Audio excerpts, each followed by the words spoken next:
மார்னிங்கே பார்த்தீங்கன்னா, Amit பார்கவ்க்கு November 25th birthday போல இருக்கு. அப்போ கானா வினோத் அவரை போட்டு டீஸ் பண்ணிட்டு இருக்காரு. நவம்பர் 25th வரைக்கும் உன்னை நாமினேட் பண்ண மாட்டோம், உன்னை வச்சிருப்போம். ஏன்னா அப்போ தான் கேக் கிடைக்கும், எல்லாருக்கும் கேக் சாப்பிடணும். நவம்பர் 25th கேக் சாப்பிட்ட கையோட அதே கையோட போய் நாமினேஷனில் ஒன்று குத்தணும் அப்படின்னு சொல்லி கிண்டல் அடிச்சிட்டு இருக்காரு. அமித் பார்கவ் செம்மையாக சிரிச்சிட்டு இருக்காரு. ஸோ இது ஒரு மாதிரி ஃபன் கான்வர்சேஷன் போயிட்டுருக்கு. அப்போ அதுக்கப்புறமா இவங்க உள்ள கிச்சன் பக்கத்தில் சாப்பிட்ற இடத்துல வராங்க. எல்லாருமே பாரு, சபரி, அமித், வாட்டர்மெலன் எல்லாருமே உட்காந்து சாப்பிட்டுட்ருக்காங்க. அப்போ சாப்பிடும்போது அமித் இந்த கதையை சொல்லிட்டுருக்காரு.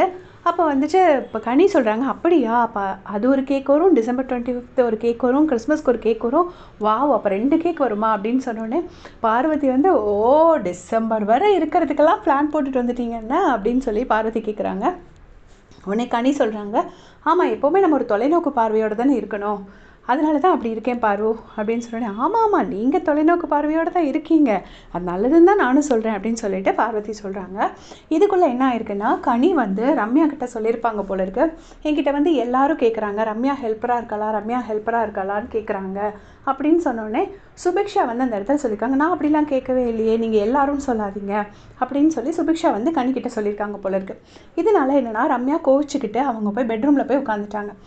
விக்ரம், சுபிக்ஷா எல்லாரும் போய் கேட்குறாங்க, எதுக்காக நீ கோவிக்கிற அப்படிங்கும்போது ரம்யா சொல்கிறாங்க, அது என்ன, நானும் ஒரு ஹவுஸ்மேட், கனியும் ஒரு ஹவுஸ்மேட், இப்போ நான் ஹெல்ப்பராக ஏன் இருக்கேன் அப்படிங்கிறத அவங்க ஏன் கனிக்கிட்ட கேட்கணும், டேரெக்டாக கேட்கணுன்னா என்கிட்டே கேட்க வேண்டியதுதானே, எதுக்காக கனிக்கிட்ட போய் கேட்குறாங்க, நான் என்ன குத்திர போகிறேன்னா, நானும் எல்லாரும் மாதிரி சாதாரணமாக தானே பேசிகிட்டு இருக்கேன், அப்போ ஏன் என்கிட்ட கேட்க மாட்டேங்கிறாங்க, இப்படி அவங்க பண்ணுறனால நான் இனிமேல் கிச்சனில் வேலை பார்க்க மாட்டேன் அப்படிங்கிற மாதிரி கோவப்படுறாங்க.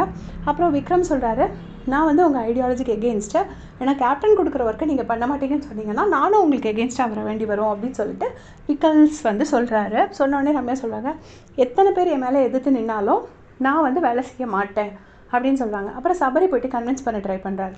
அப்போ சபரிக்கிட்டே இதே ரீசனை தான் சொல்கிறாங்க, எனக்கு பொதுவாக ஹெல்ப்பராக வேலை பார்க்குறதுல எந்த பிரச்சனையும் இல்லை, பட் எல்லோரும் இப்படி சொல்லியிருக்காங்கன்னா நான் கண்டிப்பாக இனி ஹெல்ப்பராக வேலை பார்க்க மாட்டேன், நீ வந்தால் என்னை கிச்சன் டீமில் போடுங்க, கிச்சன் டீமில் ஒரு ப்ராப்பர் ஷெஃபாக போடுறீங்கன்னா போடுங்க, இல்லைனா நான் ஹெல்ப்பராக வேலை பார்க்க மாட்டேன் அப்படின்னு சொல்லிட்டு ரம்யா சபரி கூட சண்டை போட்டுட்ருக்காங்க. ஸோ அது எதனால் இப்போ ஹெல்ப்பராக வேலை பார்க்குறத யார் அப்படி கேட்டாங்க கனிக்கிட்ட அப்படிங்கிறது நமக்கு தெரியல. அவங்க யாருக்கா தெரிஞ்சதுன்னா மறக்காமல் கமெண்ட் செக்ஷனில் சொல்லிட்டு போங்க. தேங்க்ஸ் ஃபார் வாட்சிங்.